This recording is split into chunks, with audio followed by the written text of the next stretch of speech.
Com a palavra, nossa querida Mayra, que vai fazer a exposição do tema. Boa tarde, queridos. Olha que alegria, tá? Vendo cada vez mais esse coral crescendo, só gente bonita.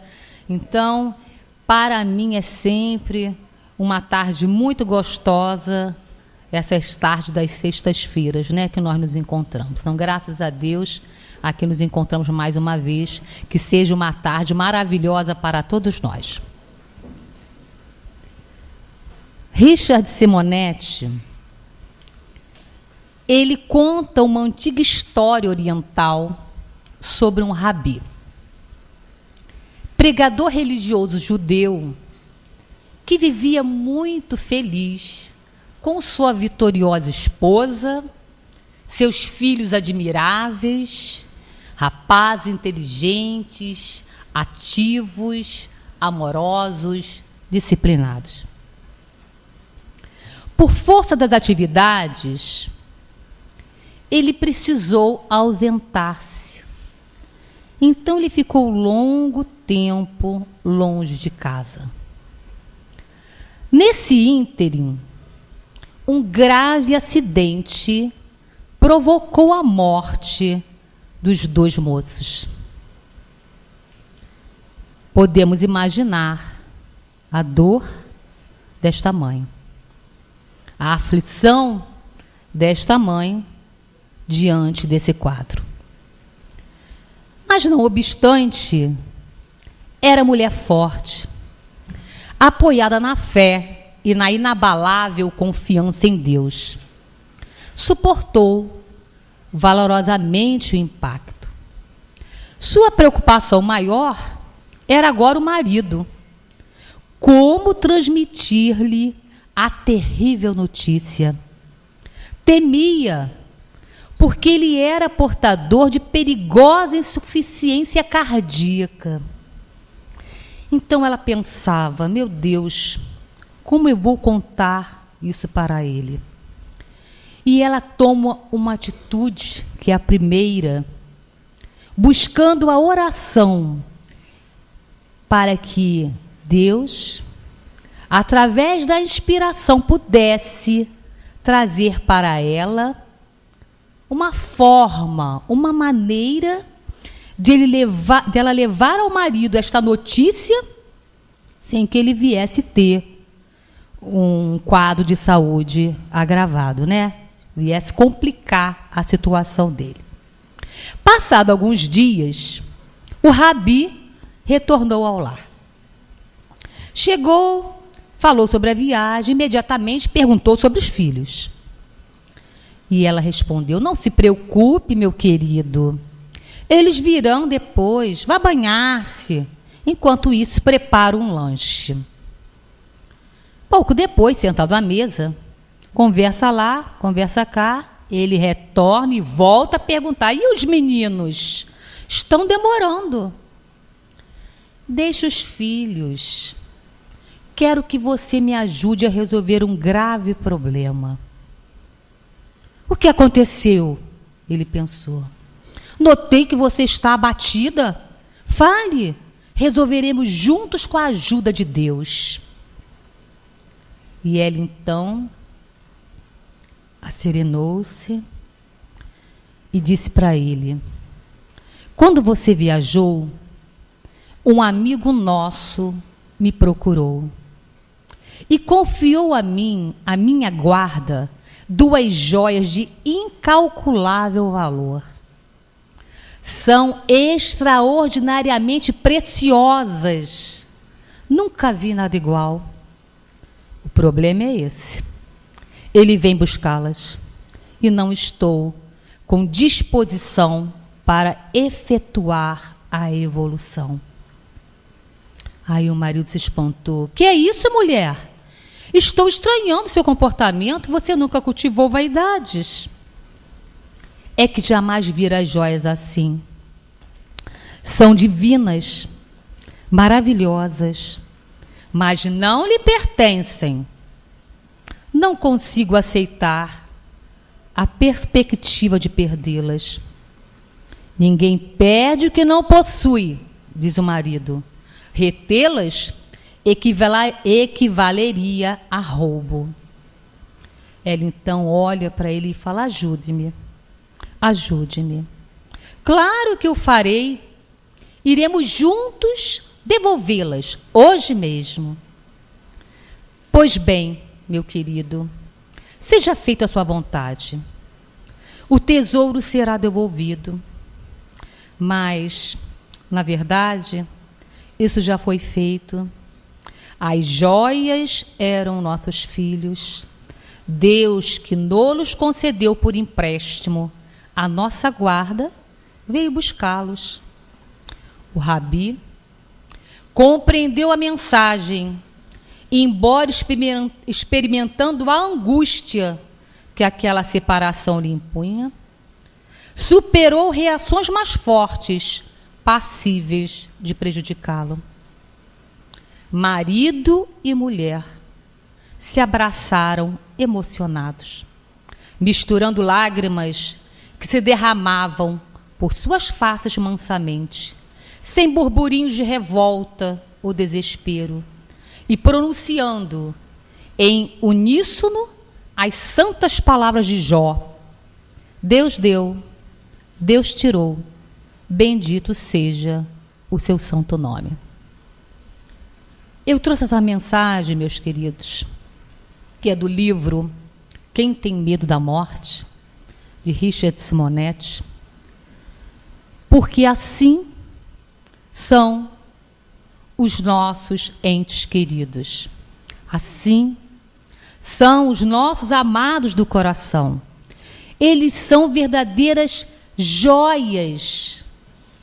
São criaturas preciosas em nossas vidas, que assim como a mulher do Rabi, nós encontramos, como ela disse aqui, não consigo aceitar a perspectiva de perdê-las. Por quê? Porque nós também encontramos dificuldades para devolver as joias dos nossos corações a Deus. São joias que Deus nos empresta para que possamos conviver, para que possamos desenvolver as nossas potencialidades espirituais, para que possamos amar.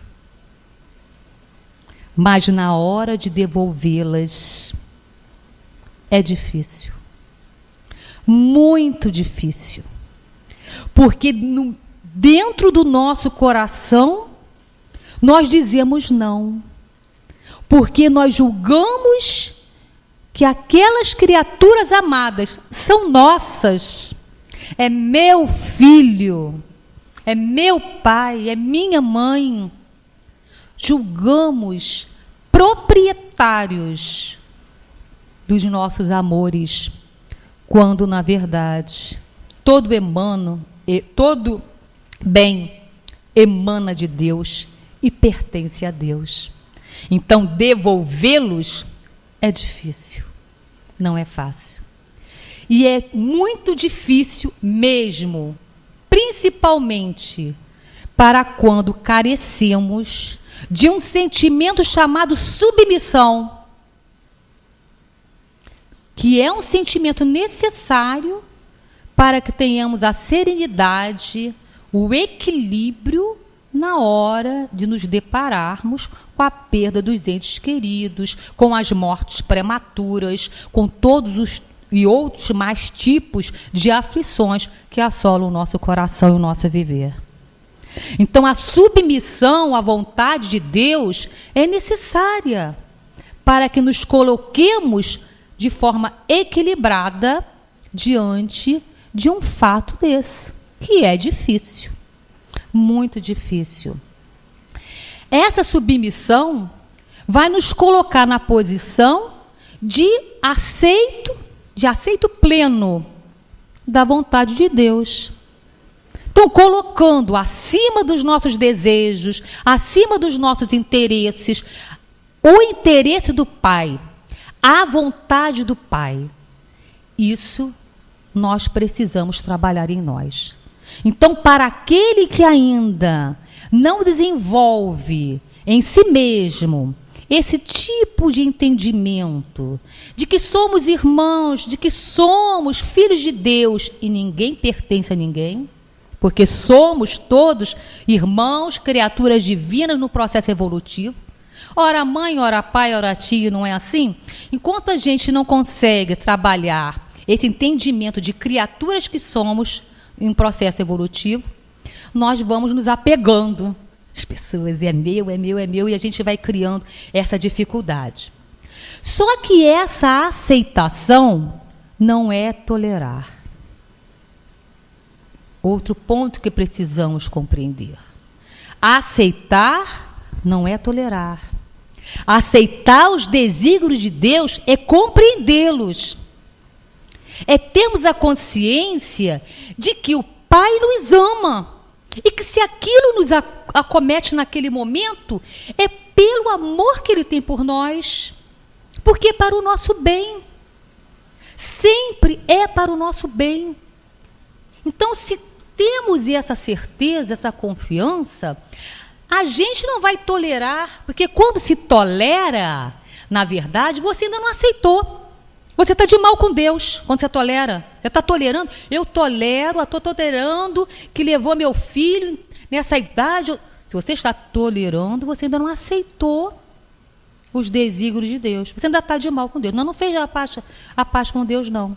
Por quê? Porque o processo de aceitação requer essa compreensão e essa ligação com o amor em Deus e com os melhores sentimentos que temos em nós mesmos. Então, é a ligação com o amor divino e com o que temos de melhor na nossa consciência, com o que existe de divino em mim. Quando eu me ligo ao que existe de divino em mim, eu realmente me coloco na posição de aceitação dos desígnios de Deus. Porque eu paro de brigar comigo mesma. O que tolera, ele está em briga com ele mesmo. Na verdade, ele não se aceita, não aceita aquela situação.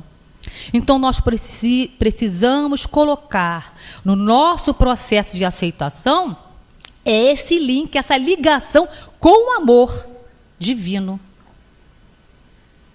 Colocar o nosso sentimento acima das questões materiais, acima daquele filho que se foi prematuro naquela idade. Olhe para ele como um espírito, se coloque acima do que é material, para que o seu amor se conecte realmente com Deus e com o que existe divino em você.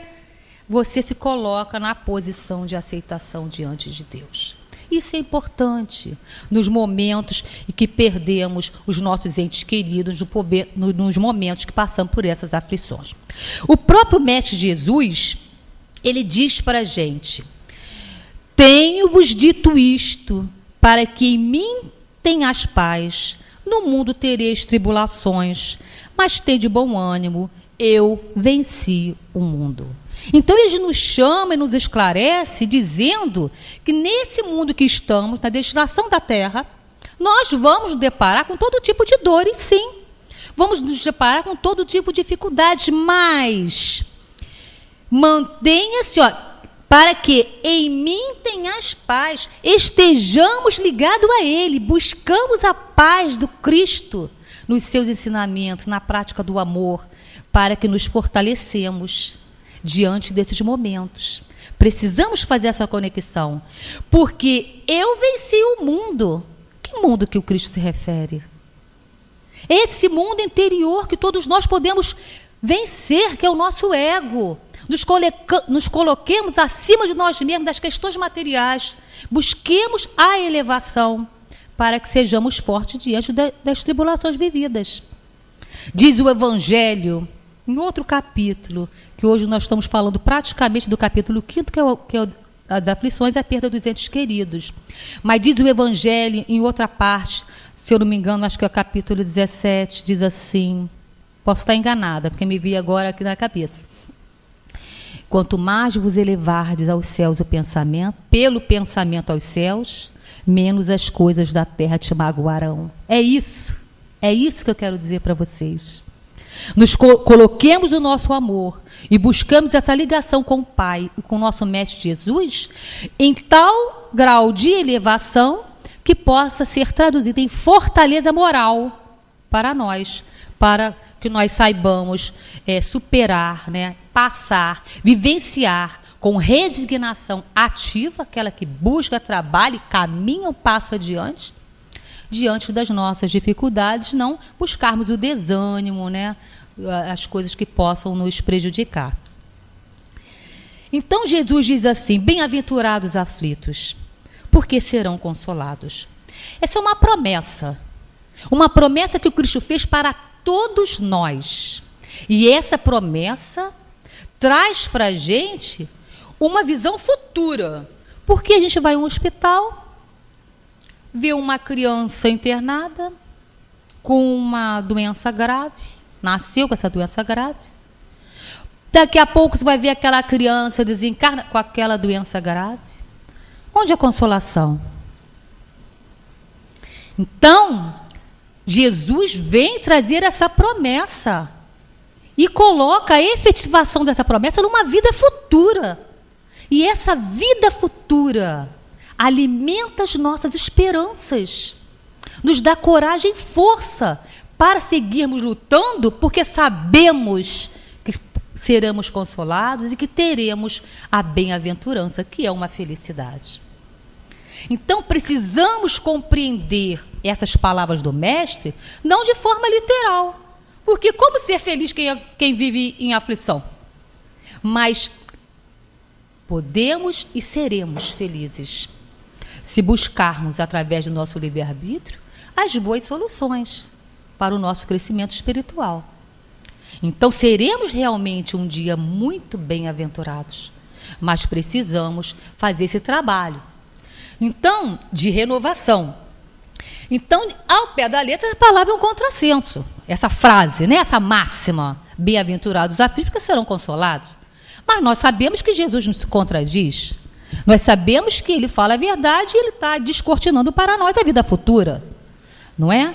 Mas daí vocês vão me dizer: ah, Mayra, mas isso explica, então, essa força que a gente vai ter para vencer essas aflições, para vencer a perda de um ente querido, né, de uma perda prematura em nossa vida. Essa visão na vida futura vai nos dar força para a gente compreender que o mal, na verdade, é um remédio divino. É um remédio divino que ou tomamos o remédio através da resignação, da esperança, da fé, da confiança em Deus, né? Fazendo o que o Mestre ensinou: ajuda-te, que o céu te ajudará. Ou nós não vamos tomar o remédio. Aí, se eu não tomar o remédio, eu vou estar sendo rebelde, eu não vou aceitar o desígnio de Deus, eu vou me revoltar com a morte do ente querido, vou me achar injustiçada, e aí vou me desanimar, né? Vou sentir raiva, e eu vou então deixando de tomar o remédio divino e contraindo novos débitos. Por quê?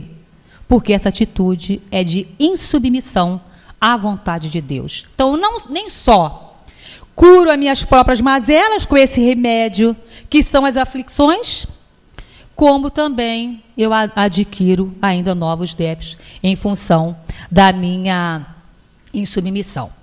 Mas essa visão futura traz toda essa esperança, mas não explica o caso de a criança nascer de um jeito, morrer de outro. Quer dizer, nascer de um jeito, morrer sem encontrar a consolação. Não explica o fato de alguém ter um filho perfeito e o outro não. Não explica o fato de eu olhar uma mãe com seus filhos felizes, sorridentes, brincando ali, e você trazer aqueles filhos cheios de problemas, cheios de complicações, né? Que exige tanto amor, tanto carinho dos pais. Então, a visão futura consola o coração. Porque a gente sabe que a gente vai plantar aqui o bem, vai tomar o remedinho do Evangelho e vai conquistar essa bem-aventurança. Mas e aí? Como é que se explica as anomalias do mundo? Como explicar você perder um filho bem pequenininho? Como explicar para o espírito, na questão espiritual, para aquele coração materno, para aquele pai, né? Como explicar o jovem saudável, com a vida próspera, estudando, passou para a faculdade, a gente não vê sempre, desencarnar, enquanto uma pessoa às vezes idosa e vivendo numa vida cheia de decepções e amarguras, e está ali, como explicar? Então, Deus não nos emprestou, não nos presenteou com o Espiritismo, que traz para nós a chave da reencarnação, capaz de explicar todas essas anomalias, porque o Espiritismo, ele nos traz a lei de solidariedade entre as sucessivas encarnações.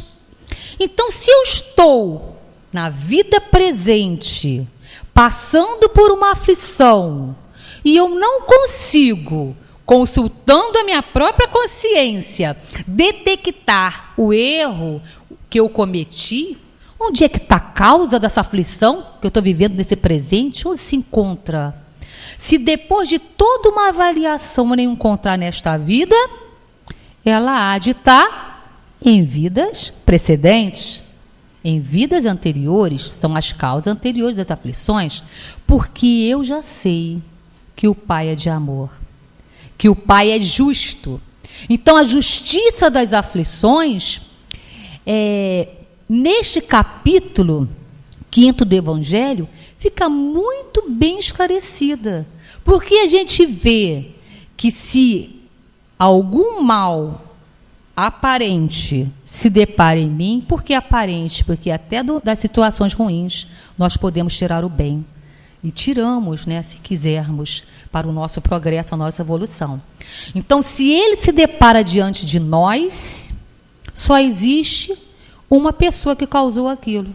Quem foi? Eu.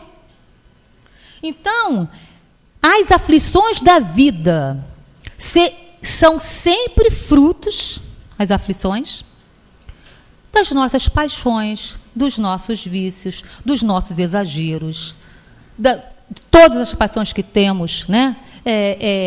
Preguiça, imprudência, a nossa inveja, o orgulho, o egoísmo, né? Essas paixões que carregamos. Somos nós que construímos todas as aflições que iremos experienciar. Então, o que eu posso dizer para vocês? O homem, ele é dono, senhor do seu futuro. Mas ele é escravo do seu passado. Tá? Então, se as causas não se encontram aqui, se encontram lá, no passado. Porque o Pai é de amor e de justiça.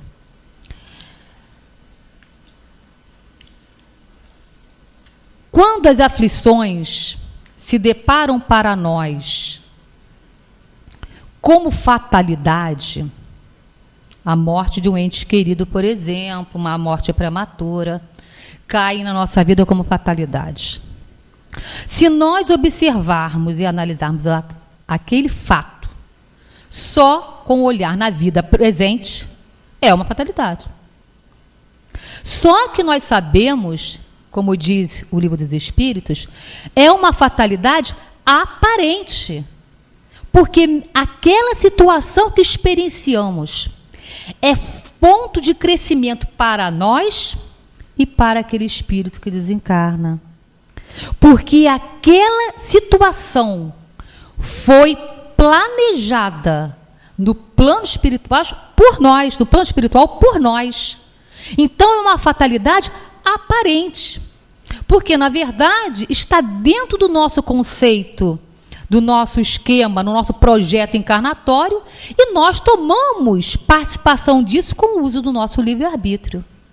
Nós combinamos isso. Nós sabemos que vamos encarnar e que o nosso queridinho, nosso amor, irá retornar à pátria espiritual em tantos dias, em tanto tempo. Ah, Mayra, mas a gente não lembra. Graças a Deus. Você já pensou? Se você soubesse que teu filhinho ia desencarnar com 10 anos de idade, até chegar aos 10 anos, sua vida seria vida ou seria uma tortura?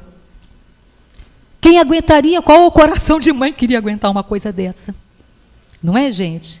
Então, tudo tem uma razão de ser.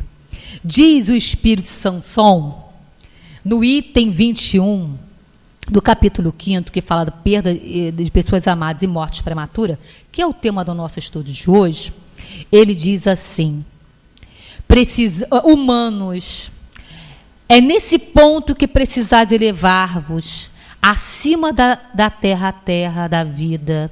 Querendo dizer que a gente tem que compreender que as coisas acontecem, as diferenças todas existem, porque nós realmente só olhamos o presente, né? Vamos nos elevar o pensamento, para compreendermos que o bem, muitas vezes, está onde julgais ver o mal. A sábia previdência, onde pensais divisar a cega fatalidade do destino. Por que a vez de avaliar a justiça divina pela vossa? Pode supor que o Senhor dos mundos se aplique, por mero capricho, a vos infligir penas cruéis? Nada se faz sem um fim inteligente. E seja o que for que aconteça, tudo tem uma razão de ser. Então, meus queridos, quando Cristo nos mostra que seremos consolados, seremos. Mas para sermos consolados, precisamos trabalhar em nós virtudes, para que a gente não se apegue e se prenda àquele fato, vendo o lado ruim da situação. Porque é bom, eu vou gostar muito. Não, ninguém vai gostar. Essa é a verdade, todo mundo vai sofrer, né? Mas veja com um campo de visão maior. E essa é a nossa dificuldade, porque a gente é tão ainda material, né? A gente vive tão imerso nesse mundo de materialidade, que a gente tem essa dificuldade de ver de forma mais elevada determinadas situações da vida. Porque nós temos, diz o Evangelho, motivos para nos resignarmos. Porque a gente sabe que essas dores são os remédios divinos. Essas aflições são os resgates das dívidas que temos com a lei do Pai. E toda vez que podemos quitar uma dívida, não dá felicidade? Não dá alegria? Não é bem-aventurado aquele que quita a sua dívida? Então nós sabemos disso. Então temos esse motivo de sermos bem-aventurados. Eu trouxe aqui uns principais tipos de morte prematuras e o que essas mortes prematuras representam para o espírito. O primeiro caso é a desencarnação das crianças, que já comentamos aqui, não é? Quando uma criança desencarna, diz a lição 199, a questão 199 do Livro dos Espíritos, que essa duração pequena da vida, né, quando ela desencarna prematuramente, pode representar, não quer dizer que é toda situação, não é? Pode representar para o espírito que nela está encarnado, aquele espírito que está indo para a parte espiritual, essa duração, o complemento de uma existência interrompida antes do término devido. Então ele pode nascer no seu lar por uma necessidade de viver ainda uns 10 anos, uns 8 anos. Cada espírito traz as suas necessidades, as necessidades próprias. que nós não temos condição de avaliar, tá? E sempre, olha o que diz a questão, e sempre constitui provação ou expiação para os pais. Quase sempre. Tem um quase aqui na frente, quer dizer, na maioria das vezes. Porque a gente sabe que há casos que os pais podem, não por uma questão de expiação, né, pedir para auxiliar um espírito. Gente, as necessidades da alma são enormes e nós não podemos avaliar. Por isso que a gente pode dar algumas colocações, mas não podemos fechar numa única ideia, porque somos ainda muito pequeninos para compreender os desígnios de Deus. Outro tipo de morte prematura, que traz, e vou mostrar também o que representa para esses espíritos, é o suicídio, uma morte prematura. Se for direto, é o suicídio intencional, né? E, nesse caso, a pessoa vai em busca de um alívio das suas dores, das suas aflições, não suporta as dificuldades que vem vivendo e encontra, após a morte, após essa porta falsa, porque você quer entrar para se livrar do problema, abriu a porta e entra no plano espiritual com uma consciência atormentada na dor. E mais do que os sofrimentos íntimos da alma, que serão muito maiores, por quê? Porque sem o corpo material, nós já sabemos disso, toda a sensação do espírito é mais intensa, porque ele não tem o corpo para embotar as sensações espirituais. Então, ele vai ter o sofrimento íntimo associado ao desequilíbrio perispirítico que ele provocou. Então, para o espírito, essa morte prematura é muito difícil. Outro tipo de morte prematura é a eutanásia. E o espiritismo não apoia a eutanásia.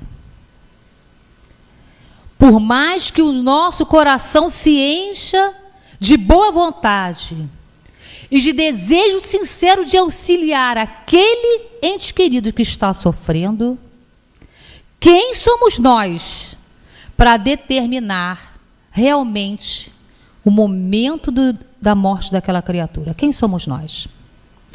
Quantos casos todos nós temos na família conhecido de situações gravíssimas, de a pessoa estar totalmente desenganada pelos médicos. Daqui a pouco a pessoa está ali andando. Ué, mas a pessoa não estava ruim? Não estava assim, não estava assado? Não é verdade? Então, quem somos nós?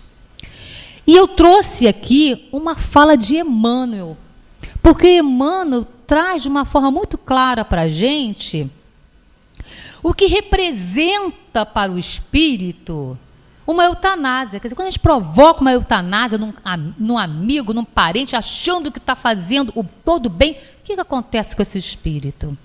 E Emmanuel diz assim: o homem não tem o direito de praticar a eutanásia em caso algum, ainda que a mesma seja demonstração aparente de medida benfazeja. A agonia prolongada pode ter finalidade preciosa para a alma, e a moléstia incurável pode ser um bem como a única válvula de escoamento das imperfeições do espírito em marcha para a sublime aquisição de seus patrimônios da vida imortal. Além do mais, os desígnios divinos são insondáveis e a ciência precária dos homens não pode decidir nos problemas transcendentes das necessidades do espírito. quem somos nós? Tem um exemplo de Cavalcante que todo mundo, muitas pessoas que devem conhecer, no livro Obreiros de Vida Eterna, em que ele estava num estado de agonia e naquela conturbação, não vou entrar aqui nos detalhes, porque ele estava vendo outros espíritos na enfermaria, estava naquele estado, né, de fragilidade física e tendo ciência dos espíritos ali presentes. E ele começava a dizer, ele é o demônio, aí não sei o quê, né? E os médicos, ele está agonizando, ele está, né, delirando. A palavra certa é essa, delirando, está delirando, né? E, de repente, ele, há 4 dias naquela situação, agonizante, os espíritos ali querendo fazer o desenlace dele, respeitando a vontade e o livre-arbítrio dele, aguardando a possibilidade, resolveram trazer a esposa dele que ele queria encontrar, e ele encontra a esposa, tá? Quando a esposa entra, ele fala, minha mulher, minha mulher.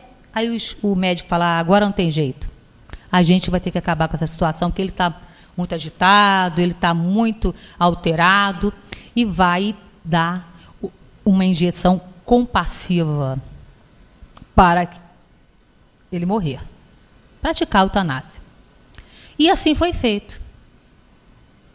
Conclusão. Os espíritos não puderam fazer o desenlace dele.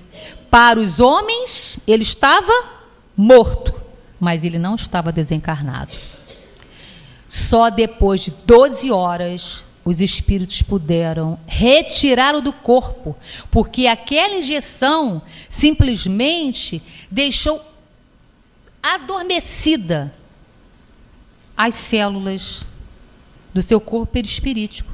E toda ação espiritual não surtia efeito. Eles queriam agir sobre o perispírito e não conseguiam, porque as células estavam adormecidas com aquela medicação compassiva. Então, mostra que tanto do lado de vida físico, enquanto a pessoa está ali naquele estado de agonia, é útil para ela, porque ela está se refazendo, recompondo espiritualmente, como se você fizer eutanásia, ainda prejudica o desenlace do nosso irmão, da nosso parente, do nosso companheiro, do nosso amigo. Outra morte prematura, que podemos ver a consequência, rapidamente, é claro, é o aborto deliberado.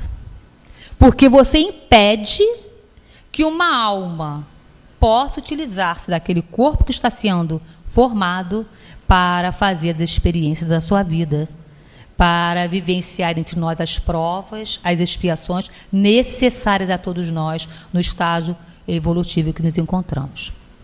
Então, essas são algumas colocações. Nós vimos aqui que todos nós trazemos aflições. Elas são as mais diversificadas possível, mas todos nós trazemos aflições. A mensagem que eu queria deixar para vocês na tarde de hoje é que nós possamos observar que muitas dessas aflições são criadas por nós. Nós criamos tormentos, nós criamos aflições. Nós podemos nos livrarmos de muitas coisas que nos causam aflição, que nos causam tormento, que nos tiram a paz. Mas nós, muitas vezes, não nos damos conta disso. Quantos tormentos voluntários nós criamos? Ah, eu quero uma casa enorme. Vou comprar essa casa tem piscina, tem um jardim enorme, ai, casa maravilhosa. Passado um tempo, tem que pagar o piscineiro. Você vai cuidar do jardim? Tem que pagar o jardineiro. E aí vai, a casa é enorme. Ih, olha a conta de luz. Ih, olha o motor da piscina que fica lá batendo. Ih. Aí você passa a vida trabalhando, correndo atrás do que é material, para atender o que é material, esquecendo que você só precisa de paz, gente, de amor. Você precisa de tranquilidade, você poderia estar pleno de alegrias, né? Assim, de buscar ter uma vida, claro, eu falo pleno, todos nós temos aflições, como eu já falei, em todos os graus, mas feliz, dentro do possível, que comporta o nosso planeta, não diz isso? A Terra não é um campo de deleite, mas também pode ser tão boa quanto a gente possa fazer dela. Então, que sejamos tão felizes, mas a gente cria esse tormento voluntário. Tá? A gente cria mesmo, a gente vai se tornando escravo da materialidade e cria um montão de coisas que só nos dá dor de cabeça. Outra coisa importante a gente observar é que nós julgamos desgraça muita coisa que na verdade não é desgraça.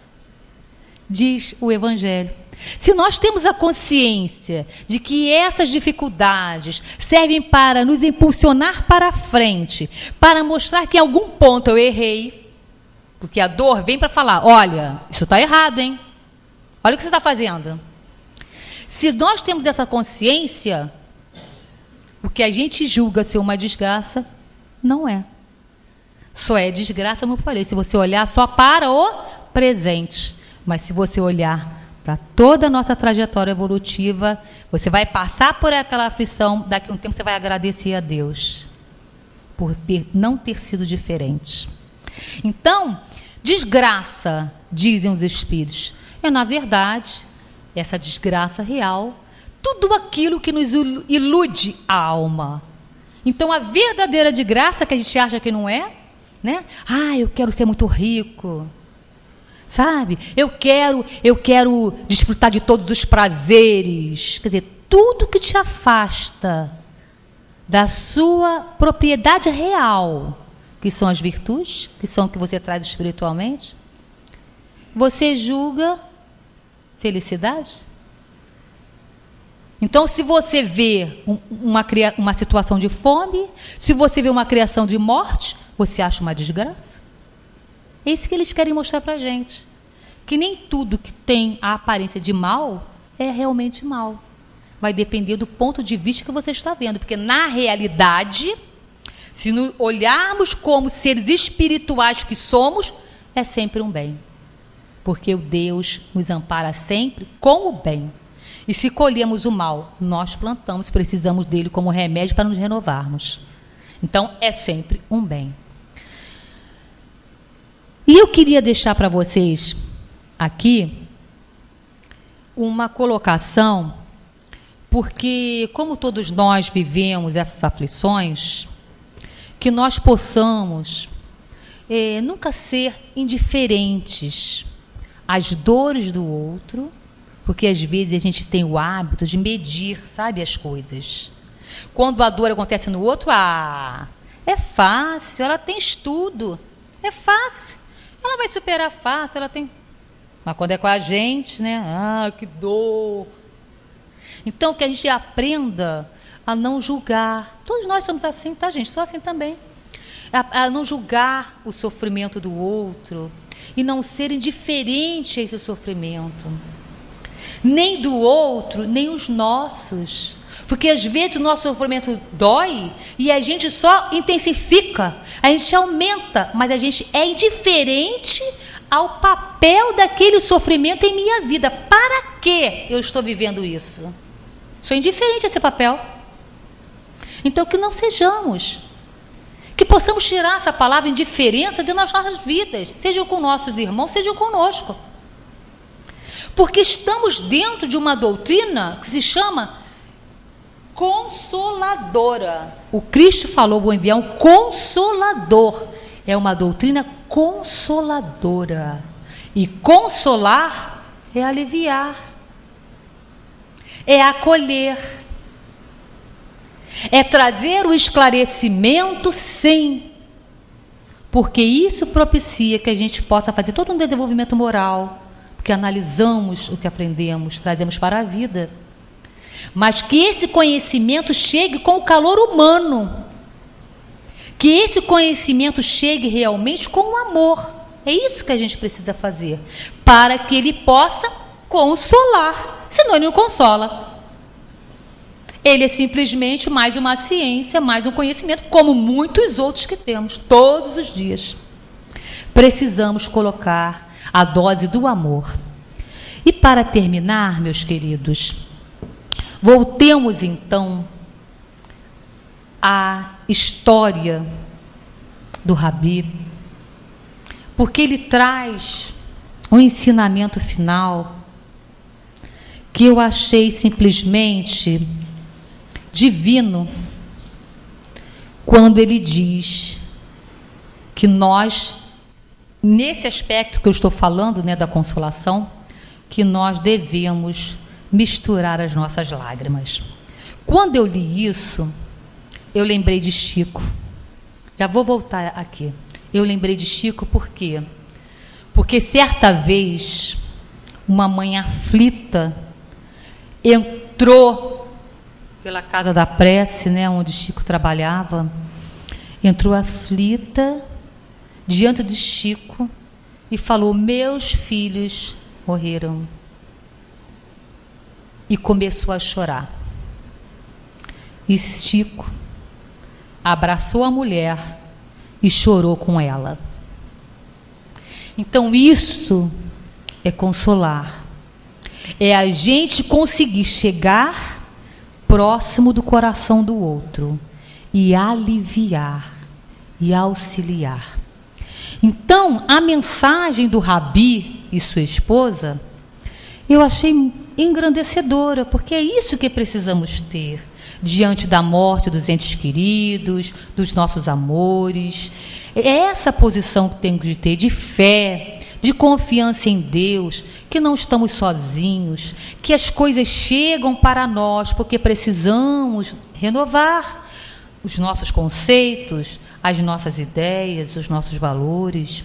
Então, sempre chega como uma bênção, embora naquele momento a gente possa não compreender, mas não percamos a confiança em Deus.